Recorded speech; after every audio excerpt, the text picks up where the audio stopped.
안녕하세요, 시니어 달빛방송 티처윤입니다. 그 자리에 끝까지 남아있던 이야기를 들려드리겠습니다.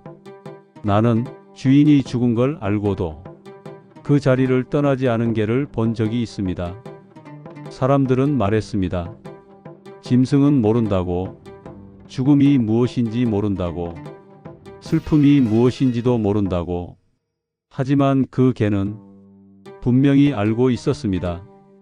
주인이 다시는 돌아오지 않는다는 걸, 그 손길이 다시는 자신의 등을 쓰다듬지 않으리라는 걸. 그런데도 떠나지 않았습니다.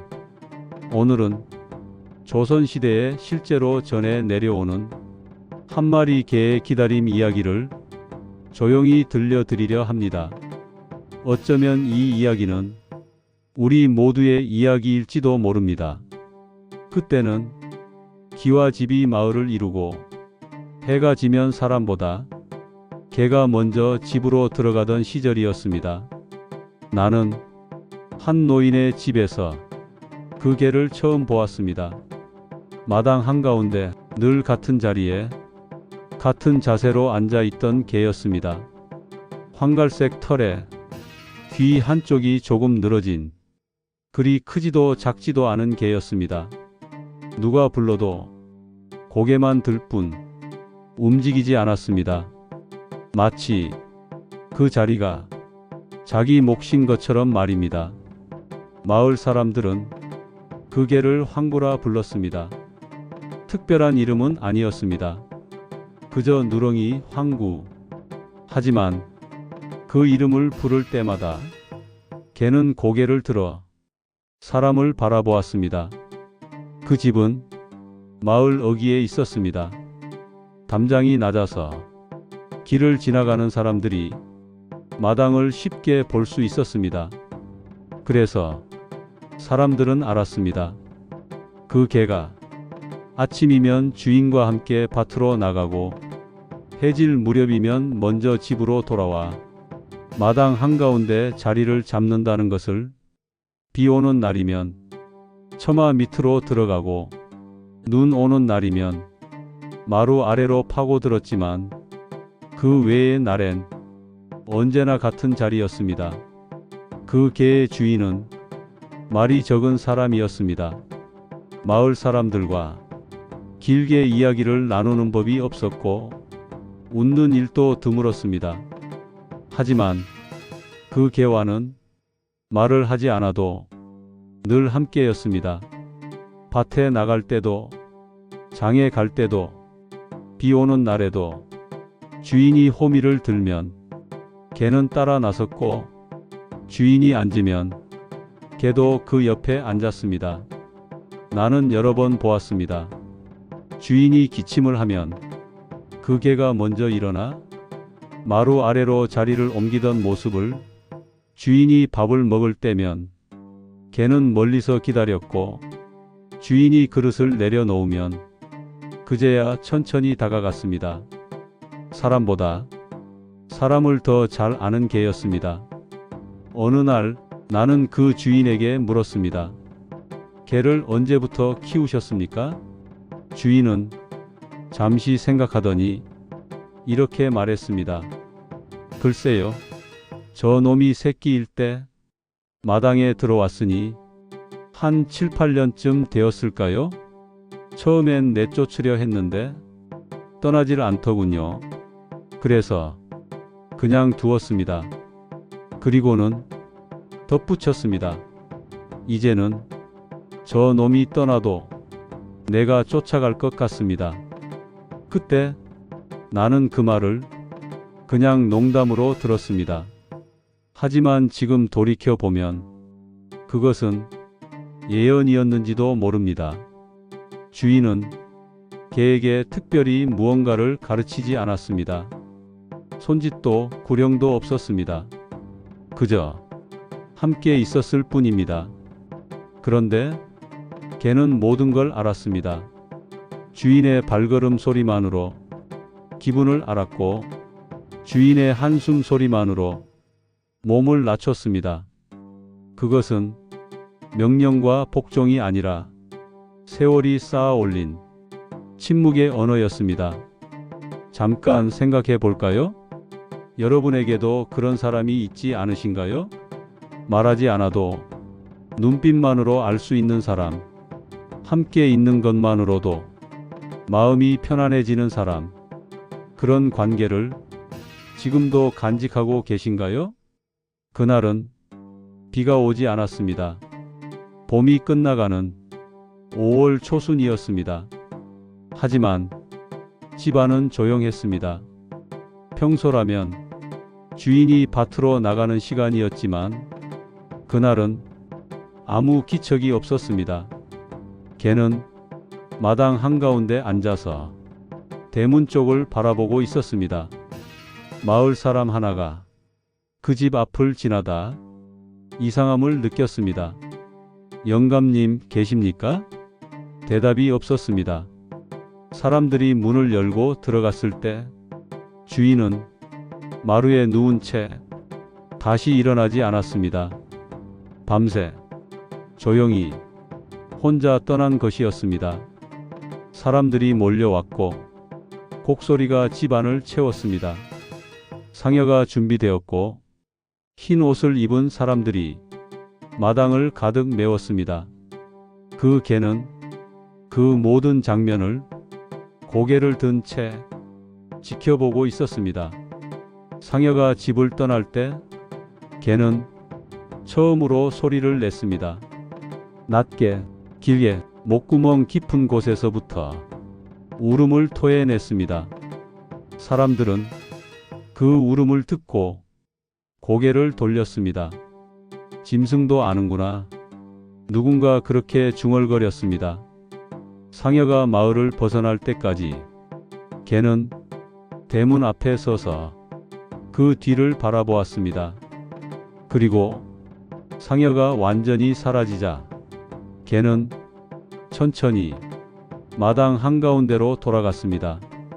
그날 이후 그 자리를 떠나지 않았습니다. 사람들은 말했습니다. 곧 떠나겠지. 며칠 지나면 잊어버릴 거야. 하지만 하루가 지나고 한 달이 지나고 계절이 바뀌어도 그 개는 그대로였습니다. 비가 와도 눈이 내려도 그 자리에 있었습니다. 처음엔 마을 사람들이 먹이를 가져다 주었습니다. 밥을 담아주고 물을 떠다 놓았습니다. 개는 먹이를 가져다 주면 천천히 일어나 먹었습니다. 다 먹고 나면 다시 그 자리에 앉았습니다. 하지만 절대 그 자리를 완전히 떠나지는 않았습니다. 여름이 왔습니다. 해가 뜨겁게 내리쬐었지만 개는 그늘로 가지 않았습니다. 마당 한가운데 떼약볕 아래 그대로 앉아 있었습니다. 털이 햇빛에 바래고 혀를 길게 내밀고 거친 숨을 몰아쉬면서도 움직이지 않았습니다. 가을이 왔습니다. 낙엽이 마당을 뒤덮었지만 개는 낙엽 위에 그대로 앉아 있었습니다. 밤이면 이슬이 내렸고 아침이면 개의 등에 이슬이 맺혀 있었습니다. 겨울이 왔습니다. 첫눈이 내렸습니다. 사람들은 이제 개가 움직이리라 생각했습니다. 추위를 견디지 못하고 처마 밑으로 혹은 마루 아래로 들어가리라 생각했습니다. 하지만 개는 눈 속에 그대로 앉아 있었습니다. 눈이 개의 등을 덮었고 개는 눈 덮인 석상처럼 미동도 하지 않았습니다. 나는 그때 이렇게 생각했습니다. 이 개는 기다리는 게 아니라 지키고 있는 거구나. 주인이 돌아오길 기다리는 게 아니라 주인이 떠난 그 자리를 마지막까지 지키고 있는 거구나. 잠시 멈춰 서 볼까요? 기다림과 지킴, 이 둘은 다릅니다. 기다림은 돌아오길 바라는 것이지만 지킴은 이미 떠났음을 알면서도 그 자리를 비우지 않는 것입니다. 여러분은 지금 무엇을 지키고 계신가요? 떠난 사람의 기억일 수도 있고, 지나간 시간의 온기일 수도 있고, 혹은 다시 돌아올 수 없는 그 시절의 약속일 수도 있습니다. 그것을 지키고 계신 여러분의 마음이 이 개의 마음과 닮아 있는지도 모릅니다. 마을 사람들은 처음엔 감탄했습니다. 참 의리 있는 개로구나. 짐승도 저러는데 사람이 못할 게 뭐냐. 하지만 시간이 지나면서 사람들의 말은 달라졌습니다. 저건 충견이 아니다. 미련한 짐승이다. 주인도 돌아가셨는데 무슨 의미가 있나? 어떤 이는 그 자리를 치우려 했고, 어떤 이는 개를 데려가려 했습니다. 우리 집에서 키우겠소. 저렇게 두면 얼어 죽을 텐데. 그럴 때마다 그 개는 처음으로 이를 드러냈습니다. 낮게 으르렁거리며 몸을 낮췄습니다. 떠나지는 않았지만 내어주지도 않았습니다. 그 자리만은 누구에게도 빼앗기지 않으려 했습니다. 어느 날은 마을의 한 아이가 돌을 던졌습니다. 저 개 때문에 마당을 쓸 수도 없잖아. 돌이 개의 옆구리를 맞았습니다. 개는 몸을 떨었지만 일어나지 않았습니다. 그 모습을 본 한 노인이 아이를 꾸짖었습니다. 짐승도 저리 절개가 있는데 내가 뭐라고 돌을 던지느냐. 그리고는 개에게 다가가 조용히 말했습니다. 주인은 이미 떠났느니라. 이제 그만 놓아주어라. 하지만 개는 노인을 바라보기만 할 뿐 움직이지 않았습니다. 사람들 사이에서는 소문이 퍼졌습니다. 어떤 이는 개가 주인의 혼령을 지키고 있다 했고, 어떤 이는 개 자신이 죽을 자리를 정한 것이라 했습니다. 또 어떤 이는 이렇게 말했습니다. 저 개는 주인을 기다리는 게 아니라 함께 떠날 때를 기다리는 것이다. 나는 그 개를 보며 사람을 떠올렸습니다. 떠난 걸 알면서도 마음을 정리하지 못한 사람들, 죽은 자식의 방을 그대로 두는 어미처럼 세상을 떠난 아내의 옷을 아직 장롱에 넣어둔 호라비처럼 돌아오지 않을 그 사람을 기다리며 매일 같은 시간, 같은 자리에 서 있는 사람들처럼 기다림이 희망이 아니라는 걸 알면서도 놓지 못하는 마음, 그것은 미련이 아니라 사랑이 또 다른 이름일지도 모릅니다. 어쩌면 그 개는 주인을 기다린 게 아니라 함께 있던 시간을 지키고 있었는지도 모릅니다. 그 시간이 완전히 사라지기 전에 그 자리에서 마지막까지 증인으로 남고자 했던 것은 아닐까요? 우리는 종종 말합니다. 시간이 약이라고, 잊어야 한다고. 하지만 어떤 것들은 잊혀지지 않습니다. 아니, 잊혀져서는 안 됩니다. 그 개는 우리에게 묻고 있었는지도 모릅니다. 당신은 무엇을 지키고 있습니까? 당신은 무엇을 끝까지 놓지 않을 수 있습니까? 사람들은 개를 보며 미련하다 했지만 나는 그 미련함이 때로는 가장 아름다운 덕목이라 생각했습니다. 세상은 빨리 잊으라 하고 빨리 다음으로 가라 하지만 어떤 것들은 천천히, 아주 천천히 보내야 하는 것들이 있습니다. 그 개는 그것을 알고 있었습니다. 그 개가 언제까지 그 자리에 있었는지는 아무도 모릅니다. 어느 겨울날 마을 사람들이 개가 사라진 것을 발견했습니다. 어디로 갔는지 아무도 보지 못했습니다. 다만 그 자리는 오랫동안 비어 있지 않았다고 전해집니다. 사람들은 그 자리를 지날 때마다 무언가를 느꼈다고 합니다.